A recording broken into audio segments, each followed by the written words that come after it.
right, good afternoon and welcome to episode 2 of this year's series of D202 Talks, our podcast and video cast in which we talk to interesting people, at least we hope that they're interesting, about subjects of importance to our school district. And I happen to know these three ladies, and they are very interesting.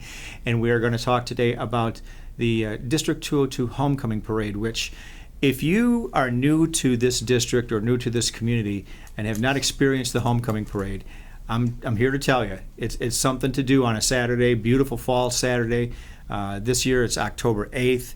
And through downtown Plainfield, it's one of the largest parades you're ever going to see because all of our schools participate and dozens of businesses and so forth. So to my right is Mrs. Kathy Kazmar, who is, along with being one of my dearest friends, is also a community icon. And she has been involved both in as a teacher and as a community leader and advocate and supporter for more years than probably you want me to mention. Yes. And to her right is Ingrid Price, and all three of these ladies, by the way, are all involved in the Alumni Association. That's kind of their bond and their connection. And we met a few years ago when there was an important change made to the homecoming parade process, which we'll talk about in a minute. And then, of course, at the end here is Jean Brennen, who's a very successful business lady and accountant, and again, all deeply involved in this community, and we are grateful for their involvement and their commitment and support. So, and I'm Tom Hernandez. I'm the Director of Community Relations. So this year, the Homecoming Parade is marking its 70th year. And I did not lisp that as 70 as a community function. So let's talk a little bit about that. Whoever wants to start first, but I mean, this is a significant big deal. Not every community with a school has something like this. Right, and 70 years. It started back in the school year of 51, 52, and at that time there was only one high school, one elementary school, which went from kindergarten through 8th grade, and that's the way they operated. Downtown Main Street, a town you can look in the old yearbooks and you can see some of the pictures. And now, this is 70 years later, to realize that the parade has continued and gone on all those years is just fantastic. And that's what we're happy about, and it's been carried down from generation to generation, and we hope that there's people that will be picking it up and going the next 70 years also. But as I understand it, Mrs. K, it's not going to be you because you're retiring. Have you officially informed Ron about that? He's informed me about that too. Okay. So, yeah. Yes, this is my last one I'm working at. Next year I'll just sit and enjoy it. Yeah, that's right.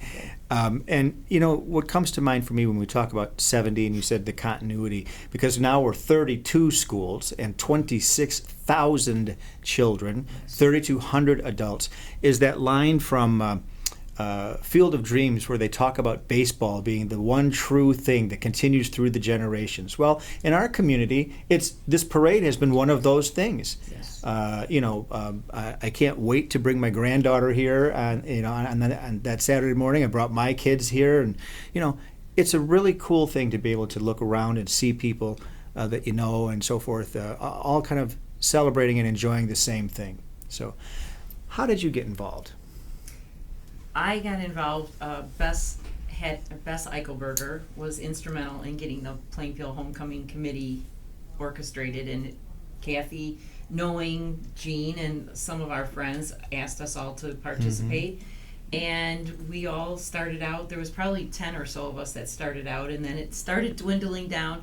But we have just kept the tradition going on and inviting all of the District 202 schools to participate, to make it one big parade for the whole district rather than just one school or one weekend. So I think that was our goal, was to try to incorporate everyone inclusivity of having everyone feel Right. like part of the homecoming. Right. And Jean, if I remember correctly, and it's been a few years, so you have to check me in my memory, but that was actually, that's how I met two of you. I knew Kathy from other things, but was through that process when Dr. Harper said, okay, it's no longer going to be just about one high school. It's going to be about the entire district. And at that time, I think we were at 25 schools or 22 schools, something like that. Yes. So why was that important?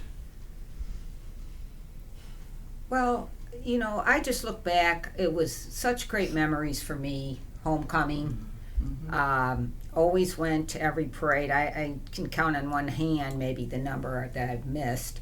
And my kids went to this school district, and I wanted to pass it on to them. Mm-hmm. And as the community got bigger, you know, it needed to include everyone. I mean, we just felt. But that was a bit of a challenge, though, right? I mean, to kind of Oh, change yes. people's thinking about that, because, and again, people sometimes still don't understand that we're 64 square miles. We serve 7 different communities.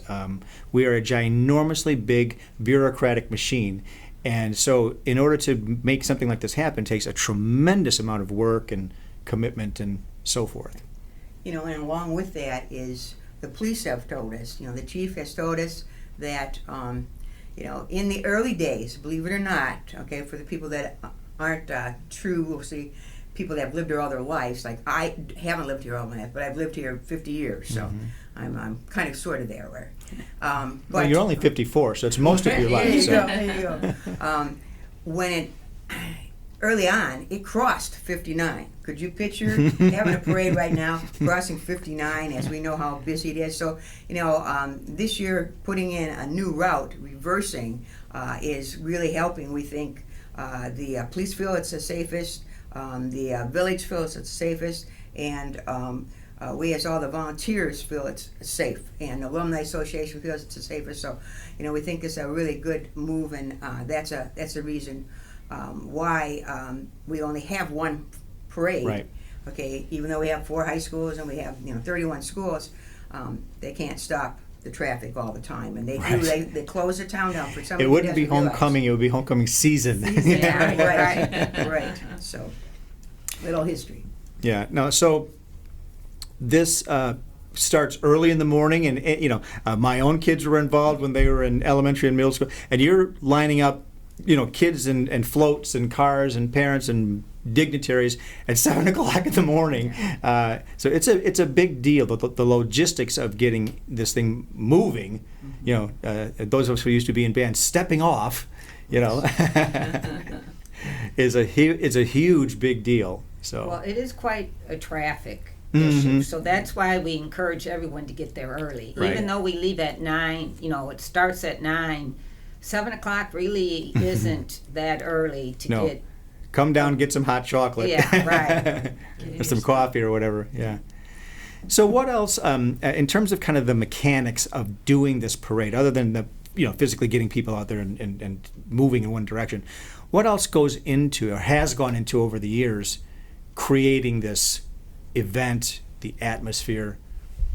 Yeah, well, I mean, we have had some really great people at Plainfield High School Central Campus. They're kind of our core group of people that helped start out. Sherry Ron, the secretary to the principal, is very instrumental now. In the past, Pauline Herbst was really great to work with. So we have that liaisonship, with those people at the school. They get their staff involved, plus they try to get the staff of other schools interested in helping as well, so that we have enough volunteers. And we've been very, it's been very good that we've had other schools, have volunteers come and help us too, because it just helps them learn about the downtown area and where things are. Right. And then we also have family and, friends and parents come and help as well. And it just keeps everything moving smoothly. We have, behind the scenes, we order all the signs for the cars. We have to even go as far as getting porta potties to be put on the route. So there's a lot of behind the scenes that go on that nobody really knows about. But these gals and myself and some of the other workers that help us out, we can do that part of it, but we do need the help of the volunteers on Right. the route. So that's our big draw of trying to Right. get people to help with that. Speaking of volunteers, we have there's a special meeting scheduled. Yes, October 4th. If you're interested, we're hoping that we have people from all the schools, that you come to Plainfield High School Central Campus and their media center, which would be the back door area or the athletic area there. Okay, come into the media center, and they'll be a meeting at 7 o'clock. Sherry Ron will be there, and we'll be there, and we'll be handing out like the yellow vest that they wear. We'll be going over the route and helping people where they'll be at and located and at. So it's important, and hopefully there'll be some people there that will want to help with, I'm going to put a personal plea out there, will help with Jean and Ingrid for the previous years, okay? And so that's what we need. Now she's made it official. You guys are now in charge. Yeah, I hear that. But we are looking for some, maybe some younger, either alumni or friends of homecoming. Please step up and let us know that you're out there and you want to participate and help in the years to come. We'd appreciate the help. Right. Right. I've met a lot of the last couple of months going to CAPE meetings. They are really supportive, and they are really helping. And so we hope that some of them will step up too and get on the homecoming committee. And there's not a lot to do. There'll probably be a recap meeting that I probably will be at to just help and sort out things. And then, they just plan for the future, what's going on. This is such a happy and celebratory event, so I don't want to bring the mood down, but I do want to acknowledge kind of the reality that we live in. It's been a rough couple months or a year or so for large public events because of various safety concerns and so forth. So I want to make sure that everybody understands and that we're clear. We gratefully work with every single year, but especially this year, our Plainfield Police Department to organize and coordinate safety issues to make sure that this is as safe and fun for everybody as it possibly can be. So I want to acknowledge that because they put in a tremendous amount of work, even just with traffic control. Just, back when they were stepping off from Ira Jones, getting them out of that middle school lot over by the YMCA and turn towards the bridge. And being a former marching guy myself, I always kind of thought, man, coming over that bridge has got to be a little bit weird. Yeah. So I think we thank the railroad police. Tracks Yes. were And the the main railroad tracks, was the main Right. concern. It stopped us a couple times over the Yeah. years. So, Yes. and they've stepped up their game this year to help us make sure that everything is safe. So we appreciate that very much.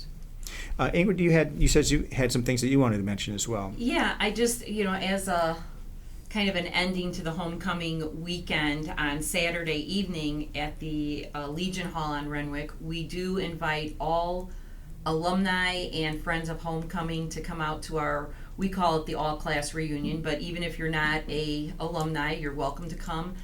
Starts at 6:30 to 11. We're going to have music, snacks, and fun, meet some old friends, make new friendships.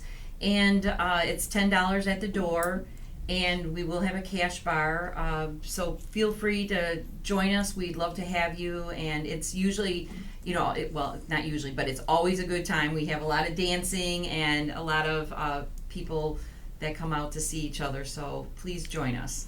And the other thing too, to that point, is this is not just about the parade in the morning. There are other ancillary events. This is one of them, but also the tea. Right.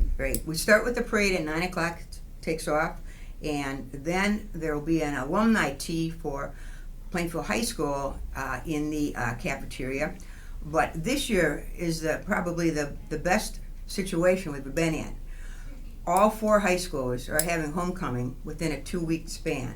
So that means that they're always eligible, but it means that they're going to be in the homecoming mode, okay, during that time. So they're doing their different things in each school.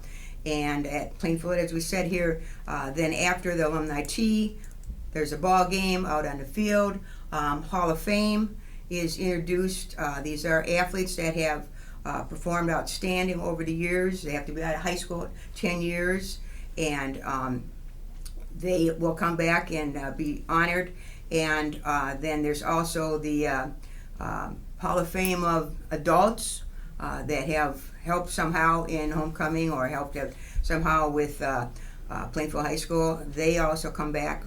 And then that afternoon, you have a great ball game, and wherever you're at, and there are football games going on. And then that night, the entire community is invited to what Ingrid just talked about. Yeah, so good. I want to, we'll wrap it up here, but I wanted to share an experience and see if the three of you, since you all have very deep roots in the community, have had this experience as well. This time of the year, my phone starts ringing and I get calls from, I'm from the class of 1956, and I'm from the, and they oftentimes are shocked to know that we're not that anymore. I always say we're not Mayberry anymore. Yeah. It's not just the one school. I mean, people are thrown off by the idea that we are so doggone big now. But they're still welcome, right? Yes. Have you had that experience as well? Oh, I think Ingrid can talk about the reunions here. There are all kinds. Yeah, I mean, I do get calls. I mean, my business is downtown Plainfield, so everybody knows where it's at. They give me a call.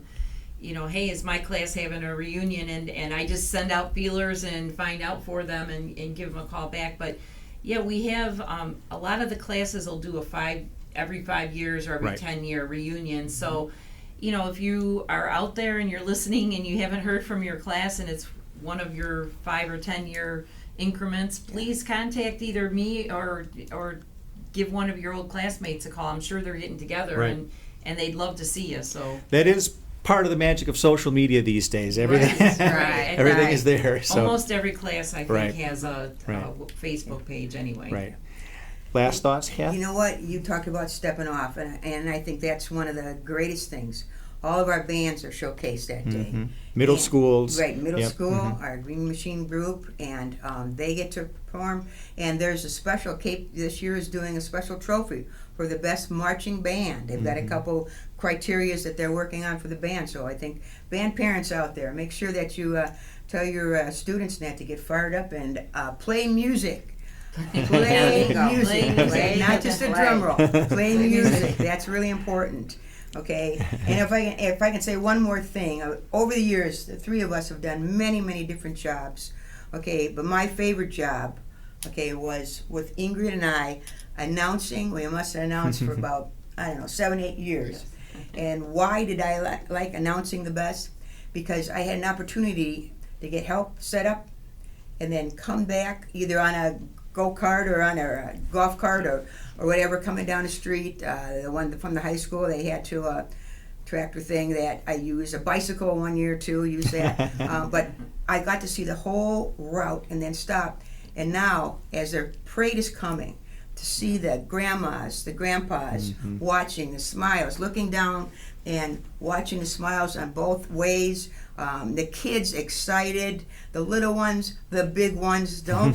High school people, they still get fired up for homecoming. There's no doubt about it, and it's a fun time. And all the parents out there, it's one of the greatest things. And a lady that really I love dearly, Bess Eichelberger. Okay, we have a school named after her. She was like my adopted mom for many years. She said two most important things was homecoming and graduation. Okay, and I really think that does for teachers. That is, you should be at homecoming to enjoy. Thank you. Ladies, anything else that you'd like to add? Any other details that we missed? No, just come out to the parade, wear your school colors that you represent, and we'll see you there. Wonderful. Yep.